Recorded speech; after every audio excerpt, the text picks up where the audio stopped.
Año 2007. España alcanza unas cifras de paro memorables, es decir, las cifras más bajas desde la historia de la democracia de España. El gobierno precisamente de entonces promete políticas que favorezcan el pleno empleo en su nueva legislatura en caso de ser reelegidos. Todo apuntaba precisamente a que el transcurso de nuestra actividad económica iba a ser más que brillante, pero una crisis con origen en Estados Unidos y en los poderes financieros en el 2008 lleva por traste todas las ilusiones y los sueños de los españoles. Y de eso trata precisamente el programa del cual vamos a hablar hoy. Simplemente precisamente vivimos de ilusiones que nos suscitan aquellos que nos controlan el poder. ¿Quién realmente controla el poder? ¿La realidad que nosotros percibimos es la realidad o simplemente es una mera ilusión de la realidad y es producto de nuestra imaginación? Y para ello contamos precisamente no con una eminencia ni experto catedrático de macroeconomía o estructura de economía, sino contamos precisamente con el creador de uno de los blogs Voluntad Infinita, donde la filosofía defendida en lo que se refiere a la libertad del individuo es un tanto distante de lo que por libertad se ha ido entendiendo con el transcurso de la historia, y quizás precisamente nos dé su interpretación y la revelación sobre los hechos que han acontecido en esta crisis y cómo realmente, según su visión, funciona el mundo, cómo realmente funciona no la economía, sino el mundo, y cómo esa economía influye sobre el funcionamiento y el transcurso del mundo. Así que, en primer lugar, presentaros precisamente al creador. Buenas, Mario. Bienvenido precisamente a Más allá del bien y del mal. Hola, bien hallado, ¿no? Decías precisamente, Enoch, ¿no? Que si vivimos en una realidad imaginada. Yo en parte creo que sí, ¿no? Y el mundo funciona así y funciona también la economía. Fijaros que existía una idea en el 3000 a.C. por parte de los hindúes, una filosofía que desarrollaron, en el cual defendían que el conjunto de los individuos o de los ciudadanos que somos ahora vivíamos inmersos en una especie precisamente de red o malla que en definitiva no era más que una realidad imaginada porque era producto de nuestras emociones o sensaciones suscitadas. Esa filosofía es la que se conoce como la filosofía de la matriz, ¿no? Vivimos una realidad imaginada que es la matriz y que viene generada por una malla que envuelve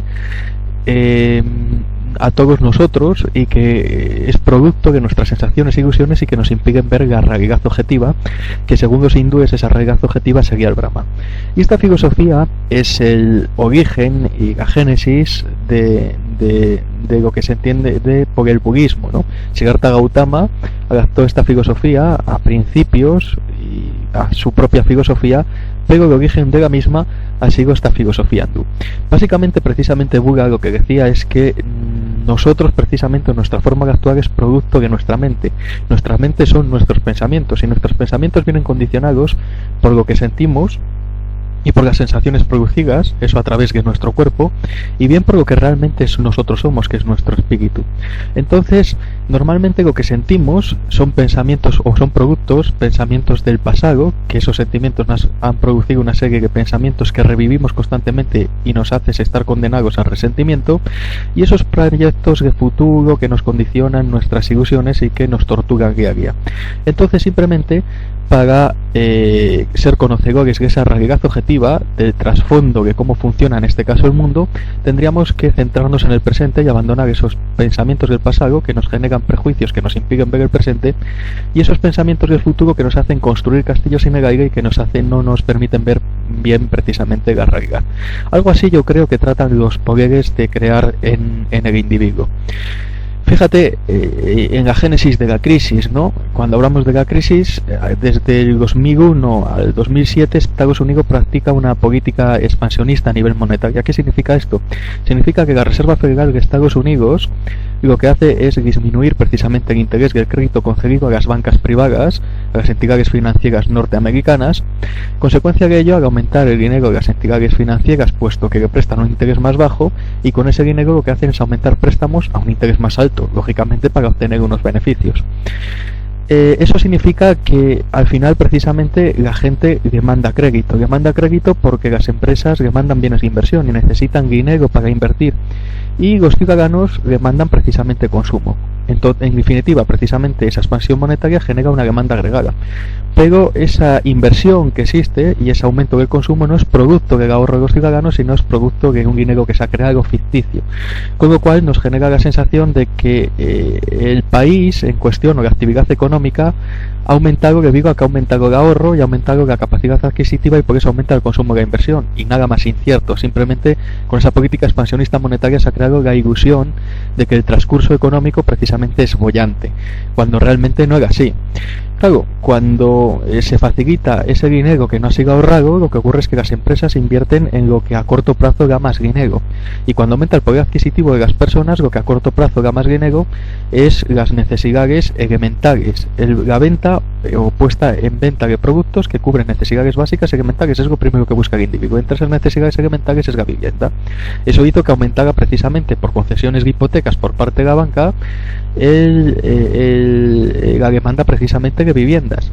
Como aumentaba la demanda de viviendas, subía el precio de las viviendas. Pero ¿qué ocurría? Que los bancos sencillamente norteamericanos, al haber demasiada demanda de crédito, los tipos de interés eran muy bajos, no ganaban demasiado dinero. Y además, como la gente tenía poder adquisitivo, los riesgos de que no sean devueltos esos créditos no eran muy elevados, con lo cual eso no suponía no le suponía como pretexto para subir los tipos de intereses. Entonces se crearon hipotecas que se concedían a agentes cuyo riesgo era muy elevado de no ser devueltas, que eran las hipotecas de tercera división o las hipotecas subprime. Estas hipotecas subprime, el objetivo precisamente que tenían es simplemente a que la banca pudiera acceder a la vivienda. ¿Por qué? Porque esas hipotecas se concedían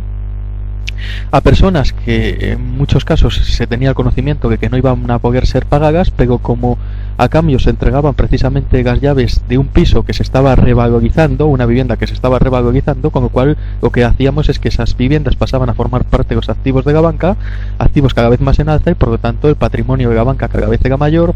por lo tanto la riqueza precisamente de la banca cada vez era mayor. Pero como prestaba dinero y necesitaba dinero, se le ocurrió vender precisamente parte de sus activos a otros bancos en el mercado bancario para obtener liquidez. ¿A qué bancos se lo vendieron? A los bancos ingleses y a los bancos europeos. Fijaros que las hipotecas subprime tuvieron una buena calificación por parte de las agencias de renting, que son agencias o son empresas precisamente privadas, donde se utilizan diferentes requisitos como mirar el patrimonio del banco, mirar los riesgos precisamente de no cobrar esos títulos que emite precisamente el banco norteamericano, y tuvieron buena calificación. Aún así, la banca europea tenía ciertas sospechas, y para eliminar ciertas sospechas o ciertas desconfianzas, lo que se crearon son los Credit Obligation Derivation. ¿Qué significa los CDO? Los CDO son unos paquetes en los cuales se contienen un tercio de estas hipotecas de tercera división, y a su vez contienen hipotecas de primera y de segunda división, que el riesgo de no cobro precisamente era mínimo. Vale, ¿qué es lo que ocurre? Que claro, cuando estamos hablando de la vivienda, porque la gente demanda vivienda, y cuando existe una política expansionista a nivel monetario, todos los recursos se asignan a aquellos sectores en los cuales crecen a corto plazo. Se genera una burbuja especulativa, ¿no? Y tarde o temprano, cuando esa tendencia de subida de precios se llegan a precios que no son alcanzables a la mayor parte de los individuos, disminuye la demanda de la vivienda, sobran pisos precisamente construidos, y entonces se produce el estallido de esa burbuja y baja tremendamente los precios de esas viviendas. Eso es lo que ocurrió, baja los precios de esas viviendas, por lo tanto aquellos activos que eran más altos terminan siendo más bajos para las empresas para la banca norteamericana, ¿no?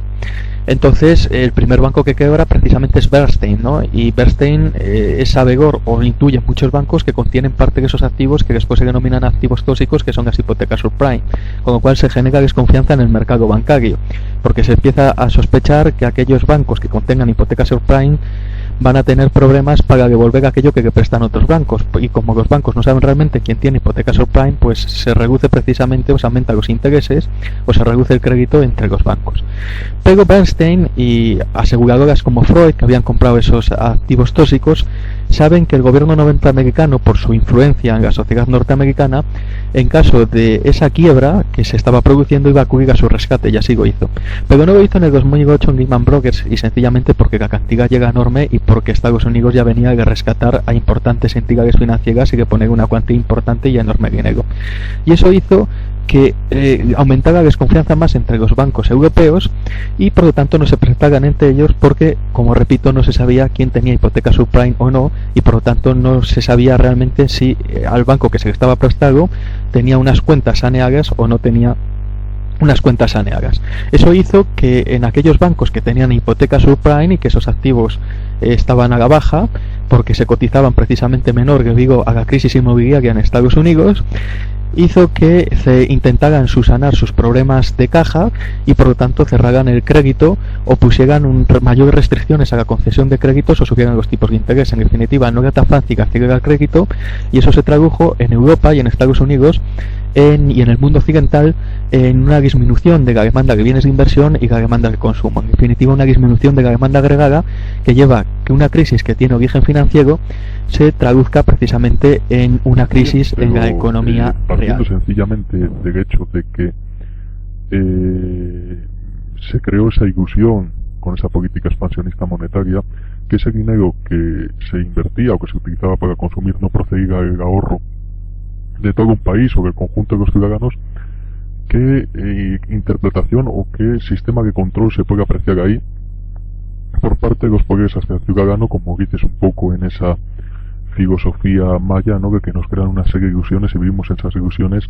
para no ser capaces de analizar en el trasfondo que existe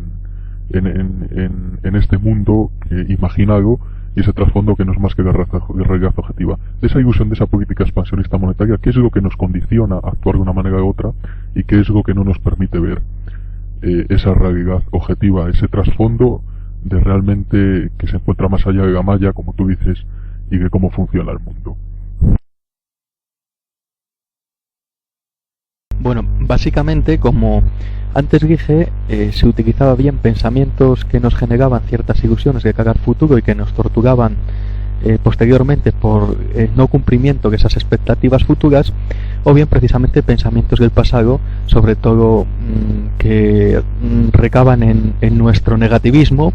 y que al ser recuperados en el presente nos convierten precisamente en seres totalmente resentidos y nos impiden ver la realidad y vivir el momento presente. Sencillamente,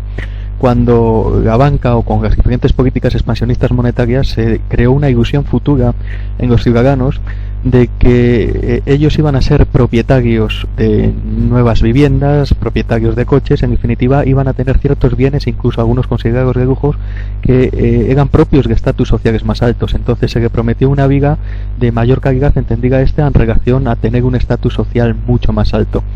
Esa fue la ilusión que se creó en la gente se animó a consumir. Y el hecho de que se animara a consumir por esas expectativas generadas por el transcurso de la economía, por iniciativa de los gobiernos y sobre todo precisamente del poder financiero que presionaba a los gobiernos para que llevasen a cabo esas políticas, hizo que en realidad la gente, al no ver ese presente, no era capaz de ver que lo que estaba era comprando deudas. Es decir, el hecho de que aquello que adquiría fueran propietarios era siempre y cuando salgaran los créditos, las hipotecas que tenían contraídas con el banco. Si no tenían salgadas esos créditos, esas hipotecas, esas propiedades no valían absolutamente de nada, porque en el momento que esa hipoteca no se pudiera cancelar, iban a perder precisamente su vivienda, como ha ocurrido a lo largo de la crisis. Y en ese caso nos impedía ver ese momento presente y nos animaba a un consumo precisamente no controlado, simplemente motivado por las ilusiones y expectativas futuras que nos generaban. Si nos fijamos hoy en día la crisis, ¿vale?, está claro que los que controlan el mundo, por así decir, son los que controlan las entidades financieras más importantes. Ahí está el señor David Rockefeller, o aquellos que controlan los recursos energéticos primarios, que su oferta es limitada y por lo tanto hace que puedan incluso establecer oligopolios y fijen los precios, y después nos dicen que es que aquí funciona el mercado libre. Pero así estuvo precisamente la crisis del petróleo de los años 70 con los países árabes. Ahora tenemos una crisis de tipo o entidad financiera, por lo tanto no es extrañar que esos poderes financieros o aquellos que controlan esos recursos fundamentales primarios que existen en el mundo, que existen en la naturaleza, ejerzan bastante presión sobre los gobiernos o los propios políticos y condicionen políticas. y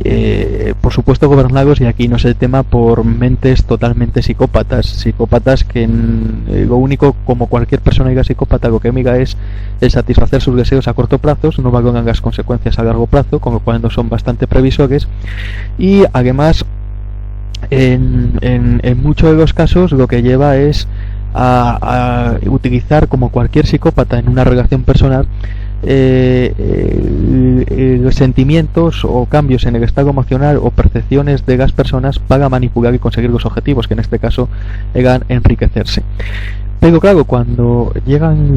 la economía, o cuando llega, perdón, el tiempo a largo plazo, ocurre que según que se ha creado estalla de la burbuja inmobiliaria, y por lo tanto todas esas beneficios que se esperaban obtener se resultan que son pérdidas.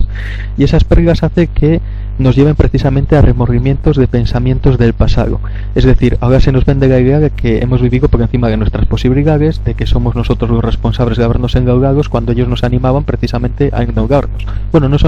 nos animaban a endeudarnos, nos animaban a consumir, y para consumir teníamos que endeudarnos. Por lo tanto, evidentemente ahora recurren a pensamientos del pasado. Nosotros estamos reviviendo ese pasado, y ese pasado, ese negativismo del mismo, y nos responsabilizamos a nosotros mismos de nuestra situación económico-financiera a nivel particular de cada ciudadano. La situación económico-financiera de cada ciudadano no es responsable él mismo, en tanto en cuando él nunca vivió por encima de sus posibilidades, porque le ofrecieron unas posibilidades. Otra cosa es que le crearon una serie de expectativas y ilusiones que no correspondían con una realidad, y esas ilusiones y expectativas de una realidad imaginada futura, que no la realidad propia, que no es más que el momento presente vivido, es lo que hizo que el individuo cayera precisamente en esa malla, por así decir, tejida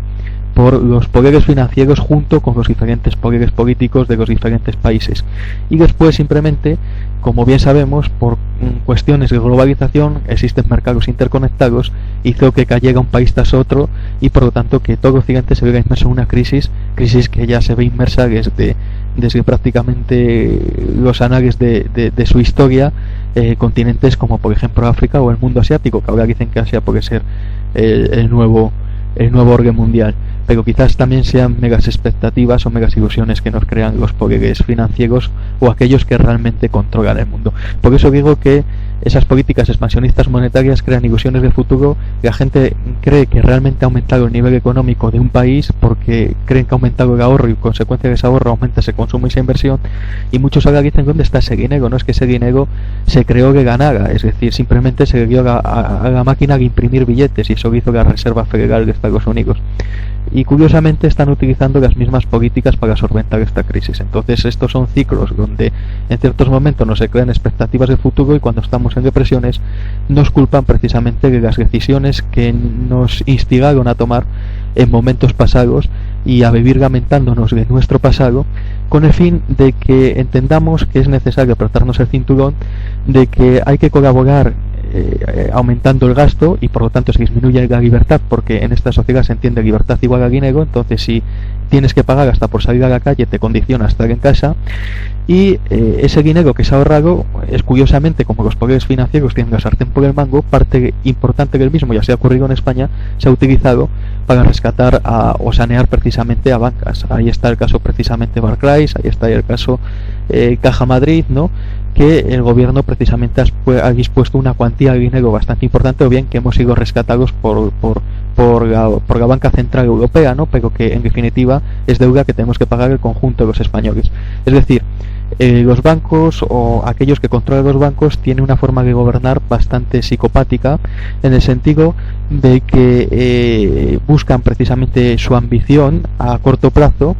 y a costa precisamente de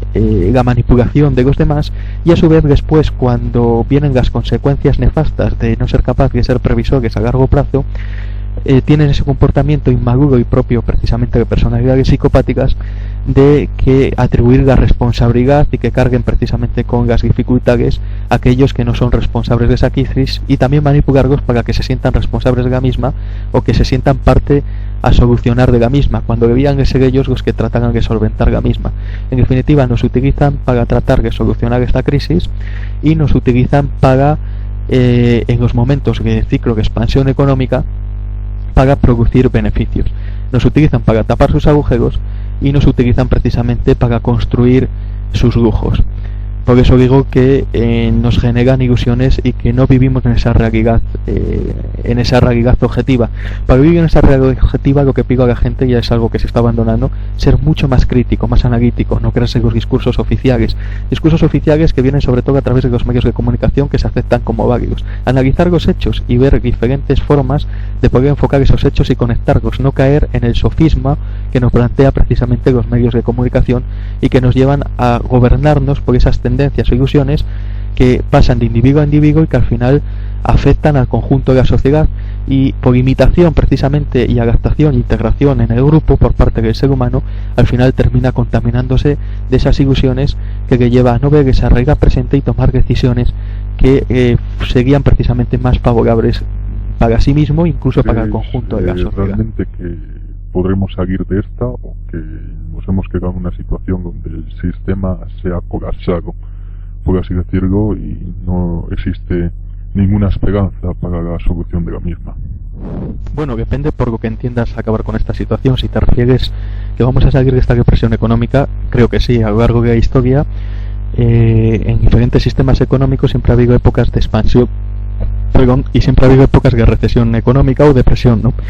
Saldremos de esta cuando los bancos solventen sus problemas, que será cuando abran el grifo para obtener otra vez una cuantía importante de beneficios, y volvemos a esa tendencia alcista de la economía en la cual se crearán expectativas, ilusiones y nos animarán a consumir, y en definitiva prepararemos a la siguiente generación para una nueva depresión o una nueva crisis.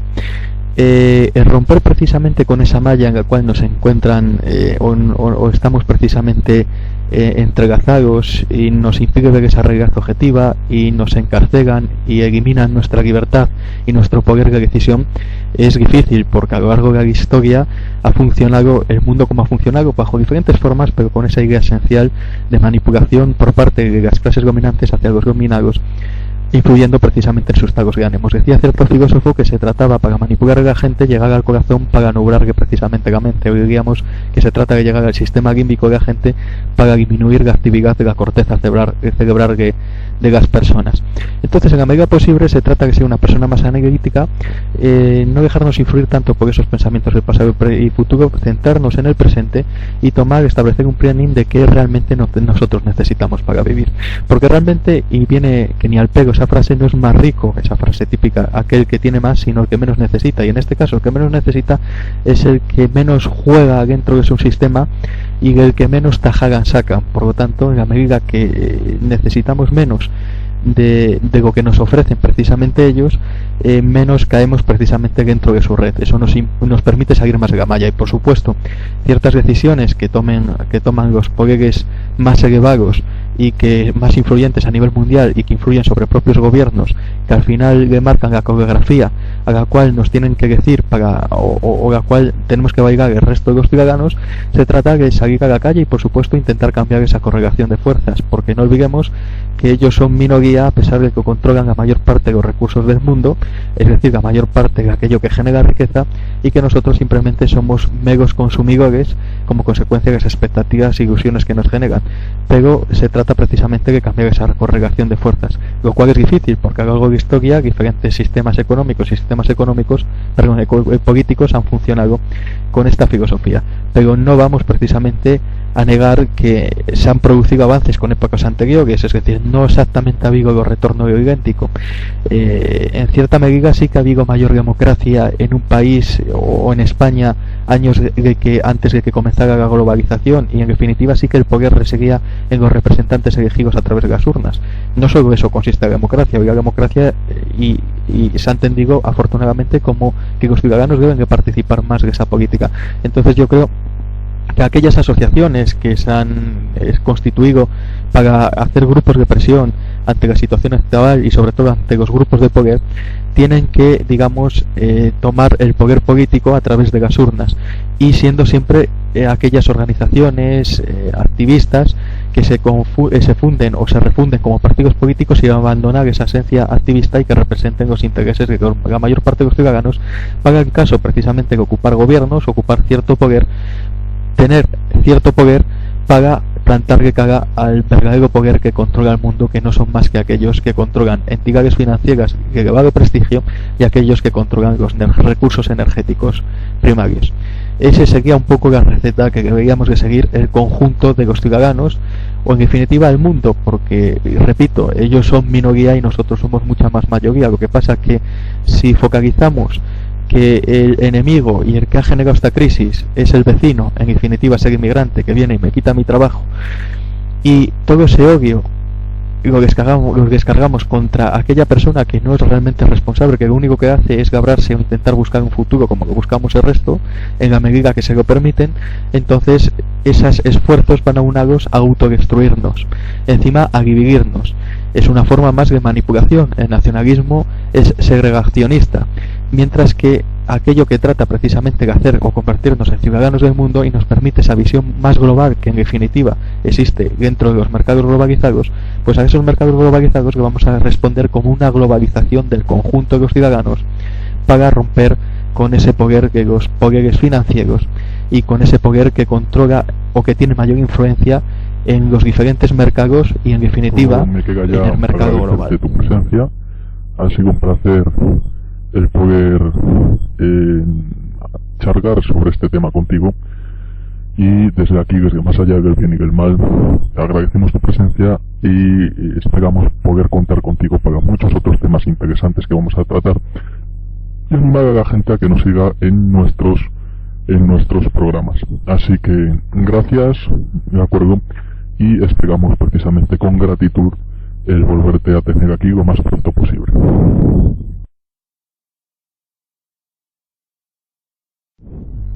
Gracias a ti, Noc, y gracias a todos los que hacéis posible programas de este tipo, donde podemos